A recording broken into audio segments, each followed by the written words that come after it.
하나님이 약속하셔서 세워지신 분이 우리 주님이시다, 이렇게 말씀을 하고 계십니다. 누구에게 약속했느냐? 이 사람의 후손에서 이스라엘을 위하여 구주를 세우셨다.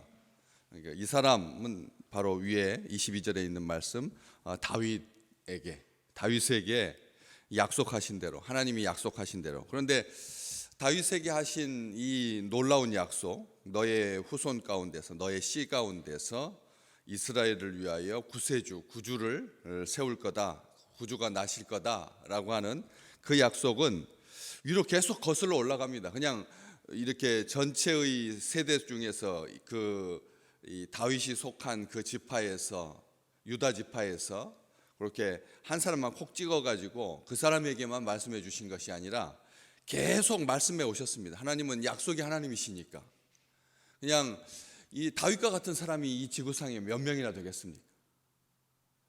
우리가 이렇게 한국에서 많이 예수를 믿고 있는데 정말 하나님의 마음에 꼭 흡족한 사람, 합한 사람, 꼭 맞는 사람, 그런 사람을 찾을 수 있겠습니까?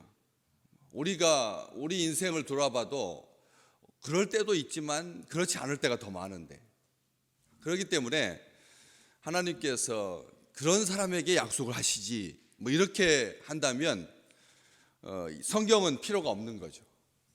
성경은 우리에게 아무런 효용 가치가 없습니다. 다윗에게나 필요한 거죠. 다윗 같은 사람 한 사람에게만 하나님께서 약속하시고 그에게만 주시는 축복으로 머물게 되는 거죠.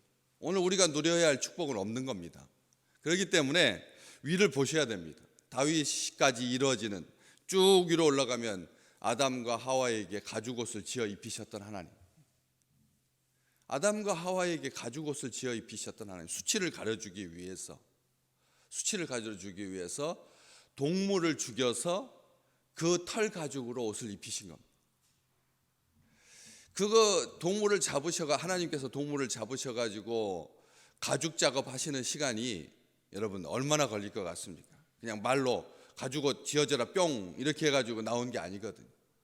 동물을 죽이는 과정, 피를 흘리는 과정, 그리고 벗기는 과정, 그리고 말리는 과정, 그래가지고 옷을 만드는 과정. 여러분, 이게 한두 시간으로 끝날 일이 아닙니다.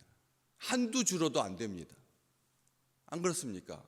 부드럽게 옷이 되기까지 그 많은 시간들을, 우리 하나님이 이거 무슨 가죽쟁이도 아니신데 그 당시에 그런 피역을 담당하는 어떤 사람이 있었던 것도 아닌데 천사에게 맡긴 것도 아닙니다. 하나님께서 직접 지어 입히셨습니다. 그 속에 하나님께서 그걸 지으시면서 무슨 생각을 했겠습니까?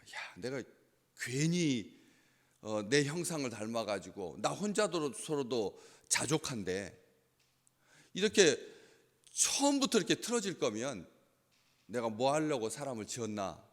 후에 그거 하시면서, 그 옷을 지어 입으시면서 별 생각이 다 들었을 겁니다. 이게 나하고 이렇게 말을 할 수 있는 관계인가? 나하고 이게 약속이 되는 개념인가? 별 생각을 다 했을 거라는 거죠.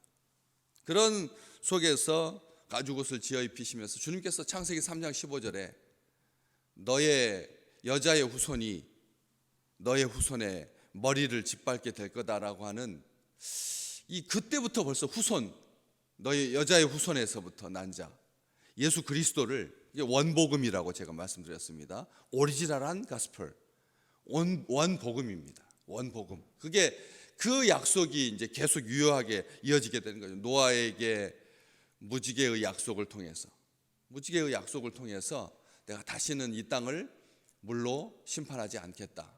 그런 약속이 계속 이어집니다. 아브라함에게, 이삭에게, 야곱에게, 유다에게, 그리고 그 유다의 지파 속에서 다윗에게 왕위를 계승하고 너의 후손 가운데서 구원자가 나올 거다. 구원자를 세워 주겠다. 사무엘하 7장 내가 네 몸에서 날 네 씨를 네 뒤에 세워서 그 나라를 견고하게 할 거다. 하나님께서 그렇게 말씀하셨습니다. 그 나라는 단순하게 왕정으로 있는 유다 지파가 왕으로 있었던 그 23명 남유다 그 지파의 기간 한 200여 년 되는 한 300년 정도 되는 그 기간을 한정하지 않습니다. 그 나라 견고하게 될 나라는 하나님의 나라를 말하는 거예요. 하나님께서 다윗에게 정말 놀라운 약속이죠. 어떤 이 지구상에 존재하는 어떤 왕족, 어떤 계보에게도 그런 약속을 주신 적이 없습니다. 오직 유일하게 다윗에게 하나님께서 허락해 주신 그 놀라운 약속인 거죠. 오늘 또 이 약속으로 가문을 이어가시기를 주의 이름으로 축복합니다. 이 시대가 가문 이야기 또 하고 족보 이야기하고 계보 이야기하고 그런 시대는 이미 벗어났지만 너의 몸에서 너의 후손 가운데 내가 내 뒤에 세워서 네 씨를 세워서 이 세우다라고 하는 이 말, 이게 얼마나 많은 상징성을 갖는지요. 구세주를 세운다라고 하는 것은 이 세상에 구세주를 세우는 자, 하나님이 온전하게 크신 하나님, 온전한 우리의 하나님이신 거죠. 구세주를 세울 수 있으시는 하나님, 친히 우리 하나님께서 다 구원하시는데, 다 구원하실 하나님이신데 하나님께서 일부러 구세주를 세우셨다라고 하는 이 말, 하나님의 약속, 우리를 죄의 형벌에서 구원하실 자로 하나님께서 세우신다. 이 가장 기쁜 소식이죠. 그렇기 때문에 천사들이 목자들에게 오늘 다윗의 동네에 너희를 위하여 구주가 나셨으니 곧 그리스도 주시다. 누가복음에 그렇게 기록되어 있고 사도행전을 기록한 누가는 바울의 설교를 이렇게 다시 정확하게 기록하고 있는 것입니다.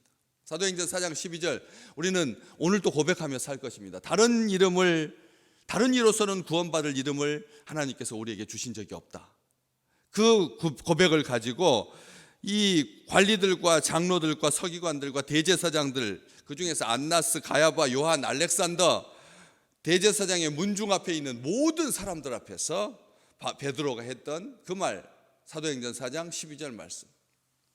하나님께서 이 사람을 이렇게 세우셨다라고 하는 말은 궁극적으로는 부활을 의미합니다. 사람을 이렇게 세운다라고 하는 말이 그냥 앉아있던 사람을 일으켜 세우는 게 아니라 하나님께서 사람을 세우시는 거죠. 오늘 또 우리 민족의 역사 가운데, 일본의 역사 가운데서도, 미국의 역사 가운데서도, 중국의 역사 가운데서도, 러시아의 역사 가운데서도 하나님의 마음에 합한 자, 하나님께서 세우시는 자가 있기를 소망합니다.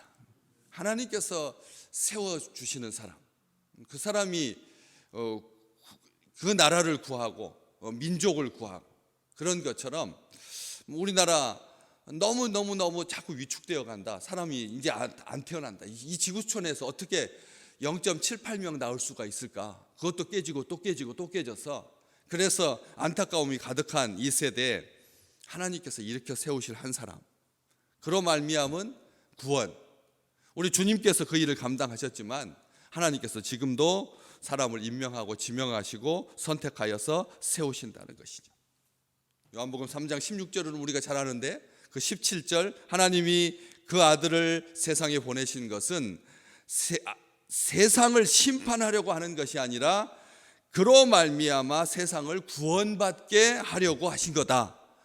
요한이 그렇게 기록했던 것처럼 죄를 용서해 주시고 영생을 주시고 사람을 세우셔서 하나님의 자녀 되게 하시고, 우리로 하여금 오늘 또 부활의 새 몸을 입혀주실 하나님이십니다.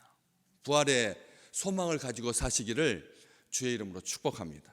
부활의 새 소망 일으키시는 게, 그게 죽은 자 가운데서 일으키시는, 세우시는 하나님의 역사인 것이죠. 그리고 영원한 하나님의 나라를 우리에게 허락하시고, 그리고 다시 오실 그 주님을 소망하게 하는 이 놀라운 축복, 환난 가운데 있는 모든 자들에게 구원을 베푸시는, 죄와 사망 가운데 있는 그런 사람들에게 하나님께서 아들을 세우시고 예수 그리스도를 세우시고 자기의 백성을 세우시고 하나님의 약속을 굳건하게 세우시고, 그래서 세웠다라고 하는 말은 흔들리지 않는다. 하나님께서 세워주셨기 때문에 하나님께서 세워주셔야 흔들림이 없습니다.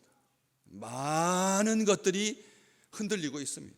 아시지 않습니까? 얼마나 많은 것들이 급속한 이 도시화의 과정 속에서 지하수가 고갈되고, 그래서 건물이 흔들리고, 이번 시리아와 터키 접경 지대에서 대지진이 나서 얼마나 많은 생명들이, 지금도 정말 그 속에서 끄집어내지 못한 시신들이 방치되어 있는 그런 속에서 하나님께서 견고하게 붙잡아 주지 아니하시고 세우지 않으시면 우리의 인생이라고 하는 것이 한 걸음도 제대로 가지 못합니다.